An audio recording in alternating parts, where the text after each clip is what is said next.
अब आपको हम मणिपुर लेकर चलते हैं, जहां आज पूरे 83 दिनों के बाद मणिपुर में कुछ शर्तों के साथ इंटरनेट से प्रतिबंध हटा लिया गया है। मणिपुर की सरकार ने 3 मई को हुई हिंसा के बाद यह आदेश जारी किया था कि अब वहां इंटरनेट सेवा पर पूरे राज्य में रोक लगा दी जाएगी। लेकिन आज मणिपुर सरकार ने जो आदेश दिया उसमें इंटरनेट सेवा को कुछ शर्तों के साथ शुरू कर दिया गया है, और शर्त यह है कि अभी मोबाइल इंटरनेट पर मणिपुर में रोक जारी रहेगी। तो आप अपने मोबाइल फोन पर मणिपुर में इंटरनेट का इस्तेमाल नहीं कर पाएंगे, लेकिन बाकी जगह आपके डेस्कटॉप पर इंटरनेट चल पाएगा। आज लोकसभा में भी मणिपुर में हिंसा का मुद्दा उठा, जिस पर केंद्रीय गृह मंत्री अमित शाह ने कहा कि उन्होंने संसद के दोनों सदनों के नेताओं को पत्र लिखा है और कहा है कि सरकार इस मामले में कुछ भी छिपा नहीं रही है और वो मणिपुर पर संसद में चर्चा करने के लिए पूरी तरह से तैयार है। मैंने आज दोनों सदन के विपक्ष के नेता को पत्र लिखा है कि कितनी भी लंबी चर्चा के लिए मैं तैयार हूं। सरकार को कोई डर नहीं है। चर्चा जिसको करनी है मणिपुर पर, वो चर्चा करने हमें कुछ छुपाना नहीं है। हमने दोनों विपक्ष के नेताओं को मैंने आज पत्र लिखा है।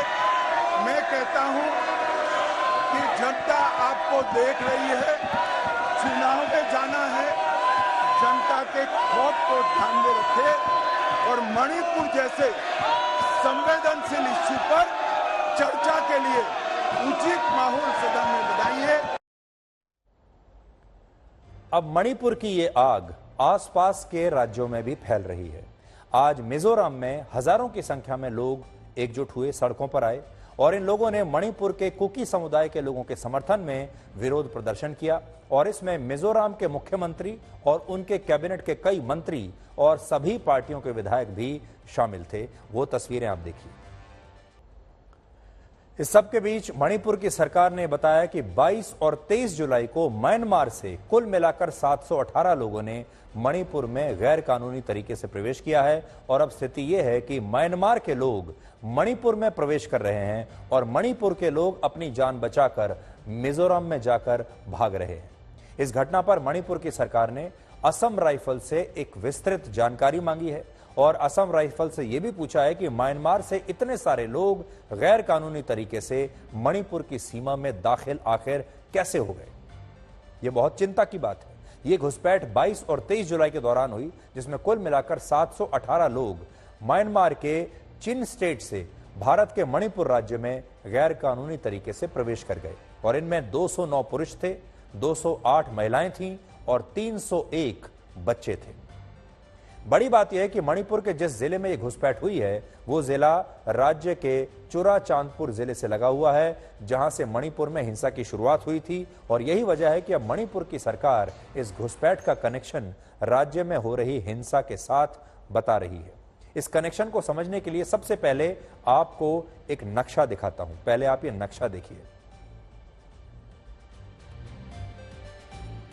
आप जब ये नक्शा देखेंगे, देखिए भारत और म्यांमार के बीच कुल मिलाकर 1643 किलोमीटर लंबा बॉर्डर है। इनमें मिजोरम, मणिपुर, नागालैंड और अरुणाचल प्रदेश की सीमा म्यांमार से लगती है। यह आप देखिए, यह भारत के नॉर्थ ईस्टर्न स्टेट्स हैं।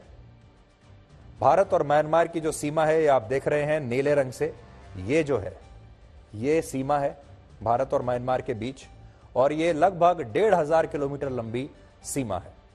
और आप देखिए ये मणिपुर है। यहां जब आप देखेंगे ये मणिपुर है और यहां म्यांमार के साथ हमारी सीमा लगी हुई है। तो जो लोग घुसपैठ करके आए हैं वो इस सीमा को पार करके यहां आ गए, और इनमें भी मणिपुर और म्यांमार के बीच जो बॉर्डर है वो 398 किलोमीटर लंबा बॉर्डर है, जो मैं आपको बता रहा हूं। मणिपुर के जो जिले इस समय हिंसा से सबसे ज्यादा प्रभावित हैं वो जिले म्यांमार की सीमा से ही लगने वाले जिले हैं, जो आप इस नक्शे में देख सकते हैं। ये म्यांमार है और ये जो जिले हैं देखिए सब म्यांमार की सीमा से लगे हुए जिले हैं। चांडेल है, टेंगनोपाल है, कामजोंग है और उखरूल जिला है, और चुराचांदपुर जहां से आपने वो वीडियो देखा था 3 महिलाओं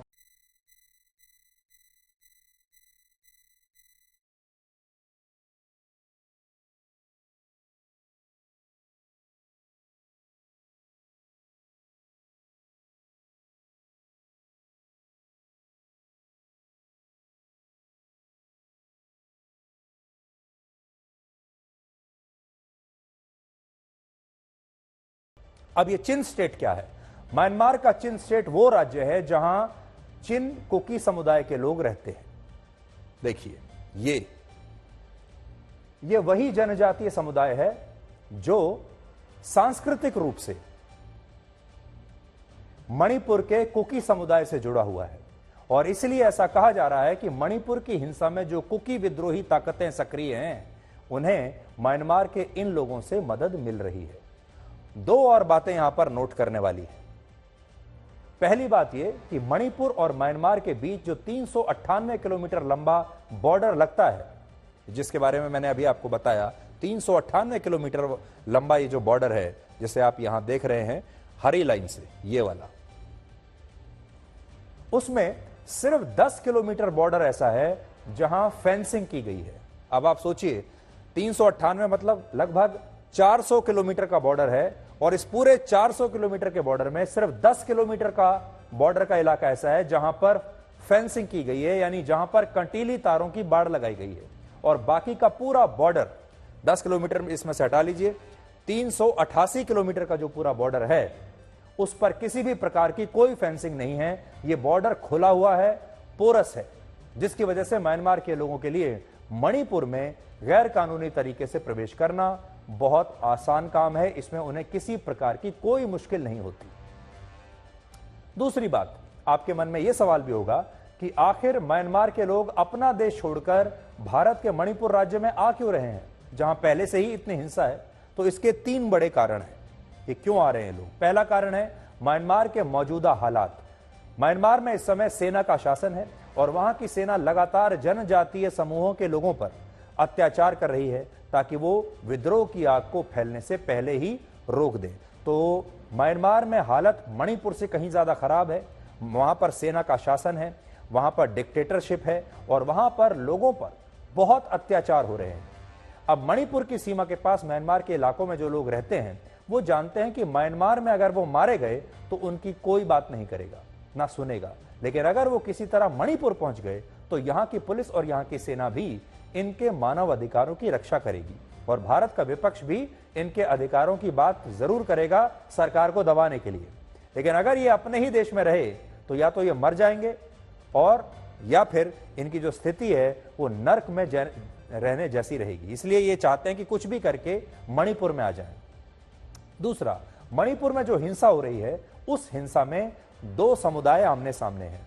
एक तरफ मैतेई हिंदू हैं, और दूसरी तरफ कुकी समुदाय के लोग हैं जो ईसाई धर्म को मानते हैं। तो बहुत सारे लोग जिनको शायद अभी ये लग रहा होगा कि मणिपुर में हिंसा क्यों हो रही है, मणिपुर में हिंसा में धर्म का भी एक रोल है, धर्म की एक भूमिका है। एक तरफ ईसाई हैं और दूसरी तरफ हिंदू हैं।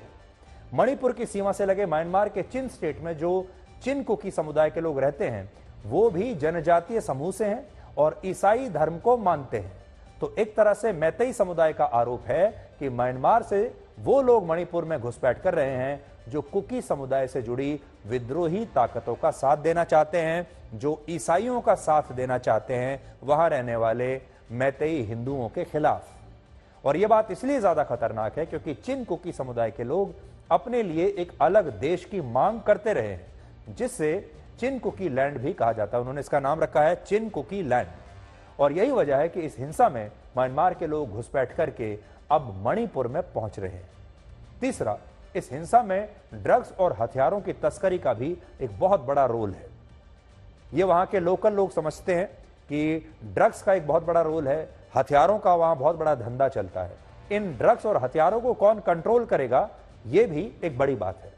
अब देखिए, इस नक्शे में जो गोल्डन ट्रायंगल आप देख रहे हैं, इस क्षेत्र में म्यांमार, लाओ और थाईलैंड के इलाके आते हैं जहां सबसे बड़ा ड्रग सिंडिकेट काम करता है। ये ट्रायंगल आप देख लीजिए, ये लाओस, म्यांमार और ये थाईलैंड से लगता हुआ है।